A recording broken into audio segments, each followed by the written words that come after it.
This channel does not promote any violent, harmful, or illegal activities. All content provided by this channel is meant for an education purpose only.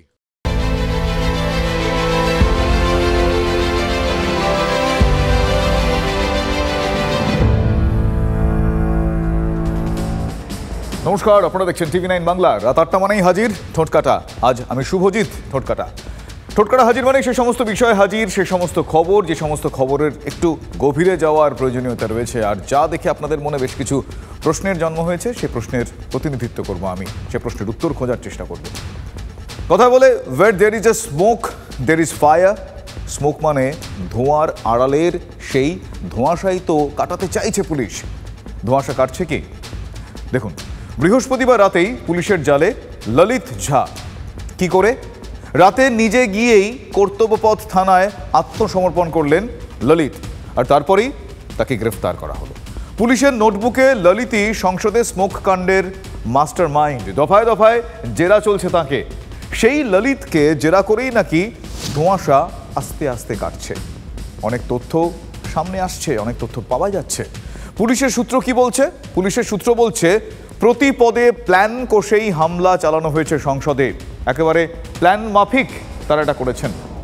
সেক্ষেত্রে মিডিয়ার নজর কাটতে দু ধরনের পরিকল্পনা ছিল ললিতদের, প্ল্যান এ, plan B. এই প্ল্যান এ, plan B কেমন ছিল? সূত্র মারফত যেটা জানা যাচ্ছে আপনাদের জানাই।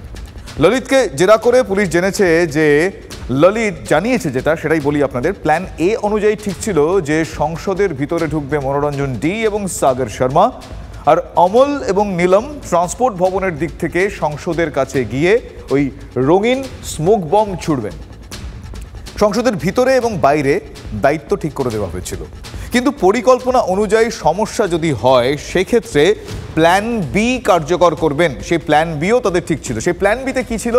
সেই প্ল্যান বি অনুযায়ী যদি কোনো কারণে অমল এবং নীলম সংসদের কাছাকাছি পৌঁছতে না পারেন, তাহলে মহেশ এবং কৈলাস পৌঁছে গিয়ে ওই রঙিন স্মোক বম ছুড়ে মিডিয়ার ক্যামেরার সামনে স্লোগানিং করবেন। তারা স্লোগান দেবেন। না, শুধু ললিত ঝাই নয়, সংসদে তাণ্ডবের ঘটনায় পুলিশের জালে আরও দুই ললিতের বন্ধু। একজনের নাম মহেশ, আরেকজনের নাম কৈলাস। মহেশ রাজস্থানের বাসিন্দা। ঘটনার পর ললিতের থাকার বন্দোবস্ত রাজস্থানেই মহেশই করেছিল।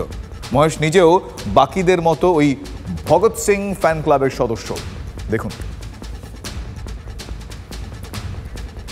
পাশাপাশি ললিত ঝা, এই ললিত ঝা সংসদে ধোঁয়া বোমা কাণ্ডে মূল অভিযুক্ত। ঘটনার পরই রাজস্থানে গা ঢাকা দিয়েছিলেন তিনি।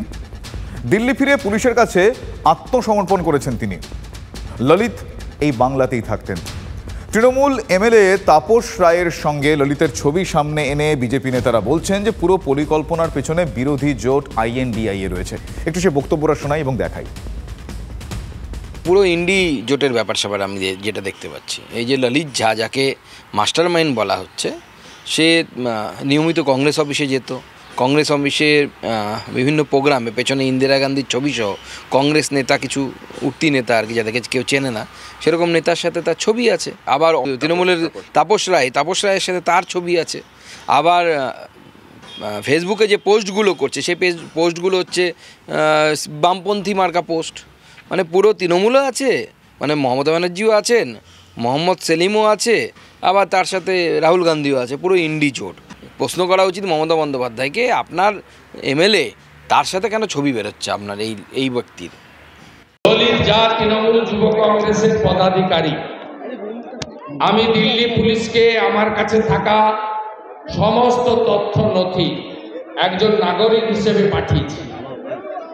তাপস রায়ের অত্যন্ত ঘনিষ্ঠ, তৃণমূল যুব কংগ্রেসের একাধিক কর্মসূচিতে থাকে। বিষয়টার ওপর শুভেন্দুকে বলতে বলুন, বিষয়টার ওপরে এই সমস্ত আবল তাবল কথা বলে এই ঘটনার অভিমুখ ঘুরিয়ে দেওয়ার চেষ্টা না করে এই ঘটনাটার ওপরে বলুন। পশ্চিমবঙ্গের জড়িয়ে পড়াটা অত্যন্ত দুর্ভাগ্যের বিষয়, এবং পশ্চিমবঙ্গ মানেই তো হয়ে গেছে এখন তৃণমূল, আমার বাংলা, এগিয়ে বাংলা, সকলকেই কোলে টেনে নিয়েছে। হয়তো ললিত ঝাকেও টেনে নিয়েছিল, সেই জন্যই ছবি আসছে। ছবি কোনো কিছু প্রমাণ করে না, ছবি নিয়ে কোনো দাবি বিজেপি করেনি। মাননীয় প্রধানমন্ত্রী তার বরিষ্ঠ মন্ত্রিসভার সদস্যদের বলেছেন যে বিষয়টা অত্যন্ত গুরুত্বপূর্ণ এবং সেই গুরুত্ব দিয়ে যেন দেখা হয়, এটা নিয়ে যেন রাজনীতি করা না হয়। বিজেপির সাংসদ তারা এই কাণ্ড করেছে, তারাই ঢুকিয়েছে। আর সুকান্ত মজুমদার এখানে কি বাচ্চা ছেলে, কচি খোকা, ন্যাকা সাজছেন সুকান্ত বাবু? আপনার সাংসদ পাস সই করে ঢুকিয়েছেন আর আপনি কাঁচের ঘরে বসে অন্যকে ঢিল ছুটছেন। কাঁচের ঘরে যারা বসে আছেন তারা অযথা এখানে সেখানে ঢিল মারবেন না। ভারতবর্ষে সংসদ, সেখানে যে ঘটনাটা ঘটলো, যার ভিজিটার স্লিপ সে বিজেপির এমপি। দলের মুখপাত্র, তিনি দলের বিধায়কের পাশে দাঁড়াবেন, এটাই খুব স্বাভাবিক। কুণালের ভাষাতেই তাপস রায়ের পাশে দাঁড়ালেন সিপিআইএম নেতা সুজন চক্রবর্তীও। সম্ভবত তার চেয়েও প্রবীণ তাপস রায়ের সমর্থনে মুখ খুললেন চৌরঙ্গীর তৃণমূল বিধায়ক নয়না বন্দ্যোপাধ্যায়। ভাবছেন দলের এমএলএর পাশে তো দলের এমএলএ দাঁড়াবেনি। আসলে নয়নার স্বামী সাংসদ সুদীপ বন্দ্যোপাধ্যায়ের সঙ্গে তাপস রায়ের সম্পর্ক সাপে নেউলে, তা আমরা প্রত্যেকেই কম বেশি জানি। তাই নয়না তাপসের পক্ষে মুখ খোলায় অনেকেই চমকে গিয়েছেন। এটা আমি তাপসদার কোনো রকম কোনো দোষই দেখছি না। আমি ছবিটা দেখেছি, ওটা একটা স্টেজের মধ্যে কেউ সেলফি তুলেছে, আমার ভেতর থেকে ফিলিংসটা এসছেন। কালকে ছবিটা দেখেছি, দেখে আমি বলছি এ কি, তাহলে কি আমরাও কোথাও যাব না? তাহলে কি কেউ যদি সেলফি তোলে তার ঘাড়ের ওপর গিয়ে তাকে জাপটে ধরবো, আই সেলফি তুলো না? শুধুমুধু তৃণমূলকে দোষারোপ করলে হবে না। যে এমপি পাশটা দিয়েছে তার কি হলো? তৃণমূলের ঘরের জল্পনা, এবার লোকসভা ভোটে সুদীপের পরিবর্তে প্রার্থী হবেন নয়না বন্দ্যোপাধ্যায়। তাই কি উত্তর কলকাতাকে হাতের তালুর মতো চেনা প্রবীণ তাপস রায়ের পাশে দাঁড়ালেন নয়না? রাজ্যের বিজেপি নেতাদের অবশ্য এসব আলোচনায় উৎসাহ নেই। সংসদে হামলার পিছনে কারা, তা নিয়েই ব্যস্ত শুভেন্দু, সুকান্ত, দিলীপরা। আরবান নকশাল, টুকরে টুকরে গ্যাং, আন্দোলনজীবী, বাছাই করা চেনা চেনা লব্জগুলো আবারও বাজারে চলে এসেছে এই ঘটনার পর। বিরোধী দলনেতা এক্স হ্যান্ডেলে পোস্ট করেছেন। কি লিখেছেন তিনি? লিখেছেন, মমতার সরকারের আমলে বঙ্গে আরবান নকশাল, টুকরে টুকরে গ্যাংয়ের জন্য একটি বাস্তুতন্ত্র তৈরি হয়েছে। তাদের ভুয়ো নথিপত্র তৈরি করে অবৈধ অনুপ্রবেশে মদত দিচ্ছেন মুখ্যমন্ত্রী। দুর্ভাগ্যজনকভাবে আমাদের দেশবিরোধী কার্যকলাপের কেন্দ্রে পরিণত হয়েছে এই রাজ্য।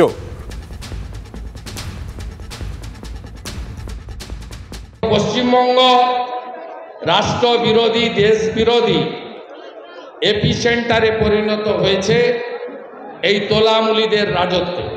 ভারতবর্ষের যেখানে যা দেশবিরোধী কাজ হয় তার সাপ্লাই লাইনটা হচ্ছে পশ্চিমবঙ্গ। তাদেরকে মমতা ব্যানার্জি এখানে রেখেছেন একটাই শর্তে, 21 সালের মতো এরা নো ভোট টু বিজেপি করবে, আর উনি এই সমস্ত শক্তির কাঁধে ভর করে ক্ষমতায় থাকবে। এখনো পর্যন্ত যা বেরিয়ে গেছে তাতে দেখা যাচ্ছে যে এসএফআই এবং অন্যান্য বামপন্থী সংগঠনের সাথে যুক্ত মানুষেরা এর সাথে যুক্ত আছে। প্রোফাইল দেখলেই বোঝা যাচ্ছে সেখানে ফিদেল কাস্ট্রো থেকে অন্যান্য বামপন্থী নেতাদের দাপাদাপি, চেয়ের ছবি থেকে শুরু করে। ये जो टुकड़े टुकड़े गैंग, ये जो आंदोलनजीवी लोग हैं, ये सब कहीं ना कहीं एक जगह हैं।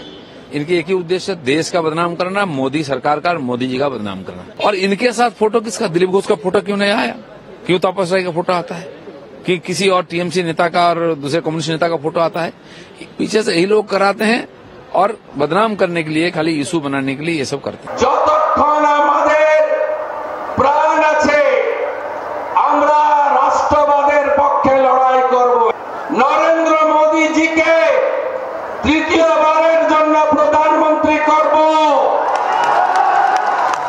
যাকে ধরা হয়েছে ললিত কি মিশ্র না ললিত ঝা কি একটা নাম, তার সাথে কোথায় কার কি সম্পর্ক আছে না আছে এইসব নিয়ে নানান রকম বেরোচ্ছে। কেউ বলছেন তৃণমূলের সঙ্গে তার সম্পর্ক, কেউ মুখে মুখে টুকরে টুকরে গ্যাংও বলতে শুরু করে দিয়েছেন। এই টুকরে টুকরে গ্যাং বলে যাদের বলা হয়েছে তার সঙ্গে তো রাজনাথ সিং, মমতা ব্যানার্জির একসাথে ছবি আছে, দেখতে চান? তদন্তের মধ্যে সব স্পষ্ট হোক, তার আগে যে যার মতন তদন্ত করে ফেলবেন না, তাহলে মনে হবে যে অজিত দোভালের কোনো দরকার নেই, অমিত শাহর কোনো দরকার নেই, সুকান্ত মজুমদার আর শুভেন্দু অধিকারীরাই বুঝি সব বুঝে গেছে কি করেছেন, কিভাবে করেছেন এবং কেন করেছেন। এই তিনটে তদন্ত করে বার করাটা জরুরি। সেই কানেকশানে বিজেপির এমপির দেওয়া ভিজিটার পাস এটা কিন্তু পাওয়া যাচ্ছে। ছবি কোনো কিছু প্রমাণ করে না, ছবি নিয়ে কোনো দাবি বিজেপি করেনি, কিন্তু প্রথম থেকেই তারা ঝাঁপিয়ে পড়ে হঠাৎ মহুয়া মৈত্রর সঙ্গে সঙ্গে তারও পদত্যাগ করতে হবে, তাকে বহিষ্কার করতে হবে সাংসদ। এই যে দাবি নিয়ে এসছে, এটা তৃণমূল দৃষ্টি ঘোরানোর জন্য করছে পরিকল্পিতভাবে। স্মোক বম, ধোয়া বোমা নিয়ে সংসদের ভিতর ঢুকে পড়েছিল দুজন, বাইরে ছিল আরও দুজন। চারজনের কেউ পালানোর চেষ্টা করেননি। পুলিশ সেদিনই তাদের ধরে ফেলে। কিন্তু প্রশ্ন হলো, তারা কারা?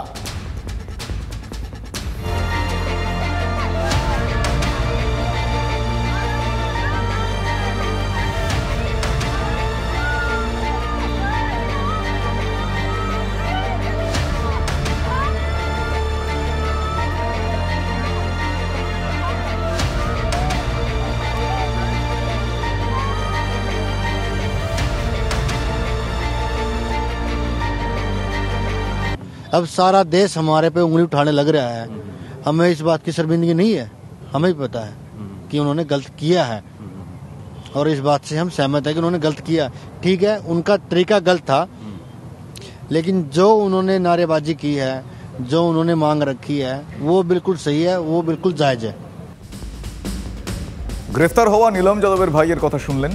যা করেছেন সেটা ঠিক নয়, তবে যে দাবি করেছেন সেটা ঠিক। আচ্ছা, এবার কি দাবি? কাজের দাবি। হামলাকারী সবার একটা কমন পয়েন্ট। কি পয়েন্ট? বেকারত্ব।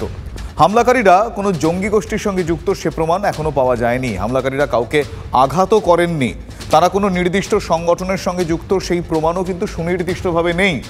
শুধু প্রত্যেকেই সোশ্যাল মিডিয়ায় ভগৎ সিং ফ্যান ক্লাবের সঙ্গে যুক্ত। হামলাকারী যাদের বলা হচ্ছে, তারা স্লোগান তুলেছিলেন ভারত মাতা কি জয়। শুধু তাই নয়, তারা আরও একটা গুরুত্বপূর্ণ স্লোগান তুলেছিলেন, তনহাশাহি নেই চলেগা, মানে আমরা ডিক্টেটরশিপ মেনে নিচ্ছি না, মানছি না।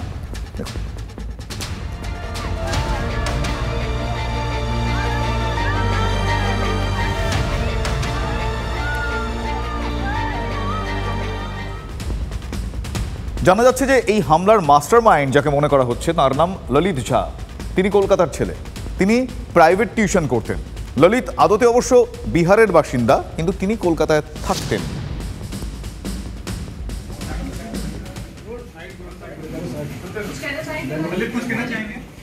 গতকাল গভীর রাতে ললিত পুলিশের কাছে আত্মসমর্পণ করেছেন। পুলিশ জানিয়েছে, সংসদে হামলার পরই ললিত বাসে চেপে চলে যায় রাজস্থানের নাগৌরে।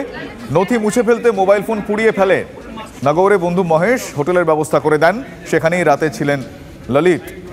পরদিন সকালে বাসে চেপে দিল্লি পৌঁছন তিনি, তারপর আত্মসমর্পণ।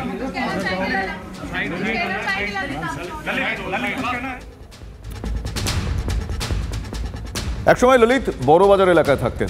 সে ছবি আমরা গতকালই আপনাদের দেখিয়েছি। আমাদের প্রতিনিধি পৌঁছে যান ললিতের বর্তমান ঠিকানায়, একবার দেখি।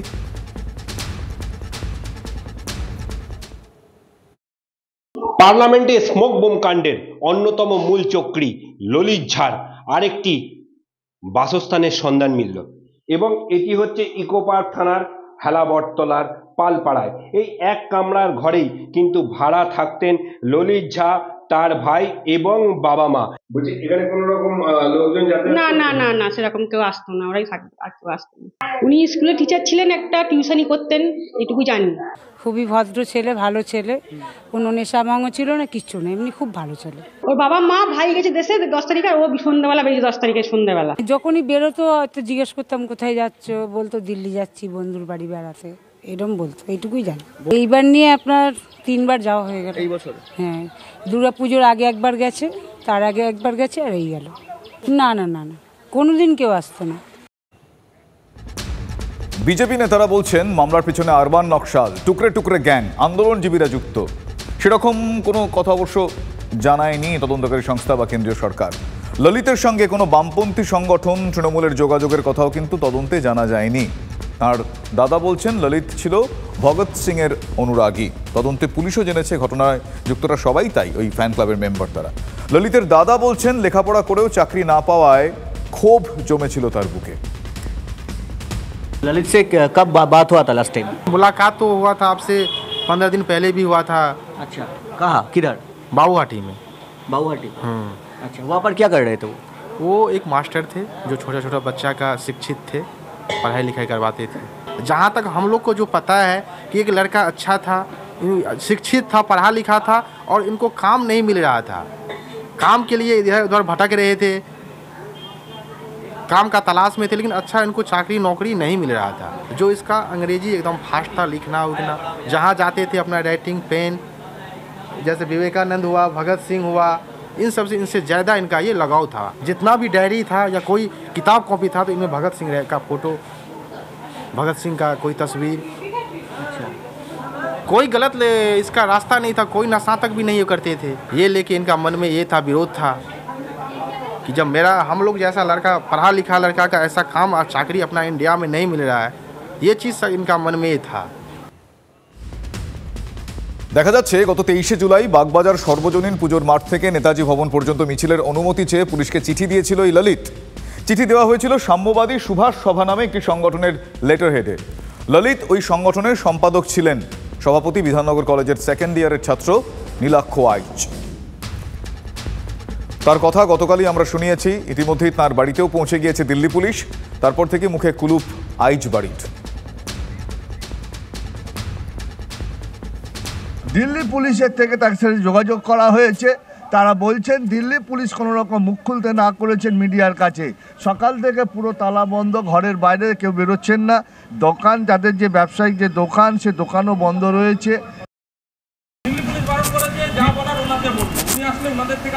কখন বলেছে?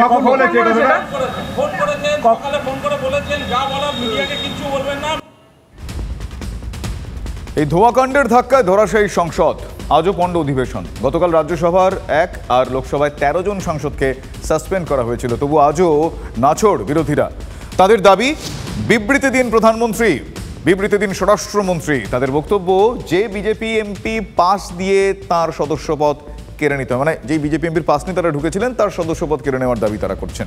সরকার এর কোনোটাই করেনি, সেটা বলাই বাহুল্য। অতএব অধিবেশন বন্ধ হয়ে যায়। इंटेलिजेंस किसके पास है? खुफिया किसके पास है? खुफिया तंत्र के मालिक कौन होते हैं? खुफिया तंत्र के मालिक होते हैं गृह मंत्रालय। तो इसलिए सिर्फ हम जानकारी लेना चाहते थे। कोई राजनीति हमारे करने की कोई मंशा नहीं थी कभी भी, आज भी, क्योंकि सदन हम सबका है। लेकिन जिस लोगों के जिम्मेवारी होते हैं उनको तो हम पूछेंगे कि भाई क्या हुआ। আপনারা ডিসকাশন করুন। বিরোধিতা তো বেঞ্চের উপর দাঁড়িয়ে হতে পারে না, বা স্পিকারের ওখানে থাবড়া মেরে হতে পারে না। আমি আগেও বলেছি, অটল বিহারী বাজপেয়ী তো বিরোধী দলনেতা ছিলেন, তার মতো বিরোধ করে দেখান না একবার। सरकार की तरफ से क्या अपोजिशन सारे लीडर को बुला के वार्ता नहीं किया जा सकता? ये छुपाना चाहते हैं इनकी कमजोरियों को। मोदी है तो मुश्किल है। लेकिन राज्य बीजेपी जीतने के बाद ये लोग हंसिए में आ गए हैं। ना इंडिया जोट है, ना कोई किससे बात करता है। इनको कोई सूझ नहीं रही क्या करेंगे। যে বিজেপি সাংসদ পাস দিয়ে এদের ঢুকিয়েছে, যারা গ্যালারিতে গেল গোটা সিকিউরিটি সিস্টেমটা ফেল করেছে, আর পাস দিয়েছে বিজেপি সাংসদ, বিজেপির এমপি প্রতাপ সিনহা পাস দিয়েছে। আর তাই নিয়ে প্রতিবাদ করলে, তাই নিয়ে প্রশ্ন তুললে ডেরেক ওব্রায়ান সহ বিরোধী সাংসদদের সাসপেন্ড করে দেওয়া হচ্ছে। এটা কোন দেশি তুগলকি রাজত্ব চলছে? এটা সাংসদ প্রশ্ন করতে পারবে না, সাংসদ একটা জিনিসকে পার্সু করতে পারবে না। সাংসদ কথা বলবে সরকারের খুশি মতন, সরকারের পছন্দের মতন, এটা হতে পারে না। এবং প্রশ্ন যাতে কেউ করতে না পারে, অত এমন করা ব্যবস্থা করো, সাসপেনশন সহ নানাবিধ। আমাদের জন্য একটা দেশের লজ্জা যে আমি আমার পার্লামেন্টটাকে গার্ড করতে পারলাম না। তাহলে এগুলো তো গৃহমন্ত্রীর দায়িত্বে, মন্ত্রকের দায়িত্বে রয়েছে, তাহলে সেইখানে নীরব থাকবেন। কতগুলো বাদরের মতো লাফালাফি করছে কয়েকজন সাংসদ। গোটা দেশের মানুষ কি করছে? কমিউনিস্টদের কথা সত্য করার জন্য মনে হচ্ছে এরা এখানে আছে। একসময় বামপন্থীদের সেই নেতারা বলেছিলেন যে লোকসভা মানে হচ্ছে সোরের খোয়ার। তো এই যদি হয় তাহলে তো গণতন্ত্রের প্রতি কারো আস্থা থাকবে না। 21-এর নির্বাচনের আগেও অবস্থা খুব একটা কিন্তু অনুকূলে ছিল না। তবে সেই ম্যাচও মমতা বন্দ্যোপাধ্যায় বের করে এনেছিলেন, মনে আছে? সেই সময় শাসকের স্লোগান ছিল বাংলা নিজের মেয়েকে চায়। এখন বিপত্ত আরও অনেক বেশি। 2 মন্ত্রী জেলে, অনুব্রত মণ্ডলের শ্রীঘরে, জেলবন্দি মানিক ভট্টাচার্য, জীবন কৃষ্ণ সাহার মতো বিধায়করাও।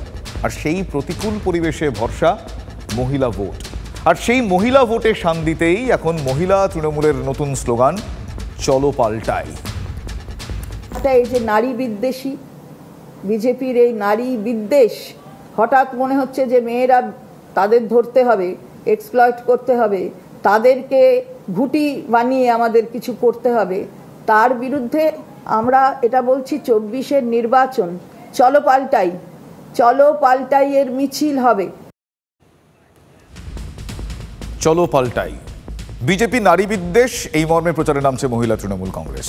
লোকসভার আগে ব্লকে ব্লকে কোট আনকোট সংঘবদ্ধ শপথ পাঠ করানো হবে, মহিলাদের নিয়ে 10,000 সভা করা হবে। সেই মিছিলেই মুখে কালো কাপড় বেঁধে স্লোগান উঠবে এই চলো পাল্টাই। কি বুঝলেন? 21-এর ভোটে হাত উপর করে সমর্থন জানিয়েছিলেন 50% মহিলা ভোটার। সেটাই তো তৃণমূলের ঘরের 7 রাজার ধন এক মানিক। আর সেই মহিলা ভোটেই কি তাহলে মমতা বন্দ্যোপাধ্যায়ের প্রধান ভরসা, অন্যতম ভরসা? हम करते जाएंगे, लेकिन एक ही मेरे को आश्वासन चाहिए, आपको मेरे ऊपर भरोसा है कि नहीं है? अगर कोई झूठा बोले तो आप नहीं सुनेंगे, तो अगर कोई रुपया दे के वोट खरीद दे तो आप नहीं सुनेंगे। तो ভরসার নাম মমতা। উত্তরবঙ্গ সফরে তো সেটাই বারবার যাচাই করতে চাইলেন।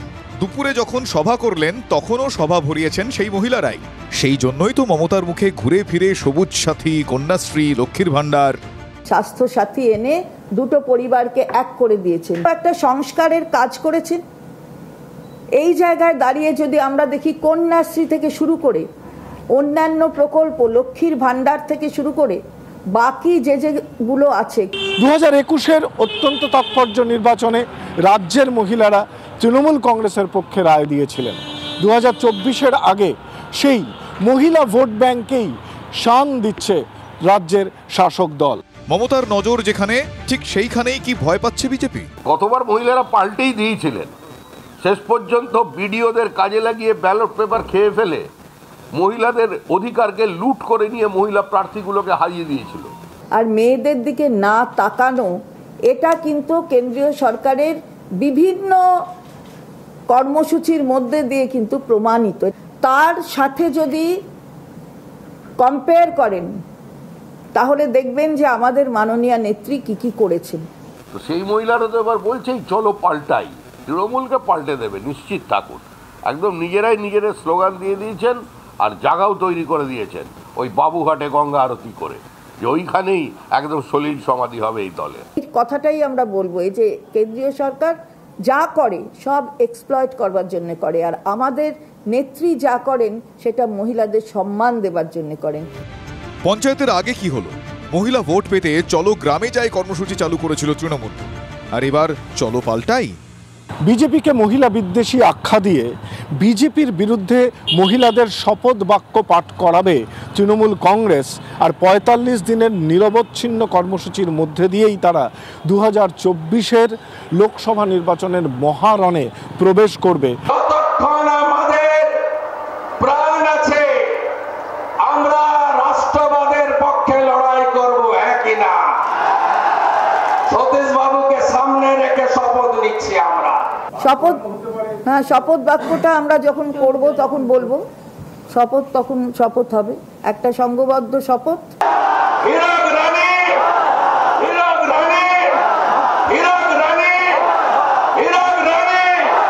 আগে তো বলতো রেউড়ি রেউড়ি রেউড়ি, এখন সেই রেউড়িকেই মাধ্যম করতে হচ্ছে। মেয়েদের সম্মান দিতে জানতে হবে, সেই সম্মান তো ওরা দেন না, আপনারা দেখেছেন। আর মুখ্যমন্ত্রী আমাদের কি করেছেন?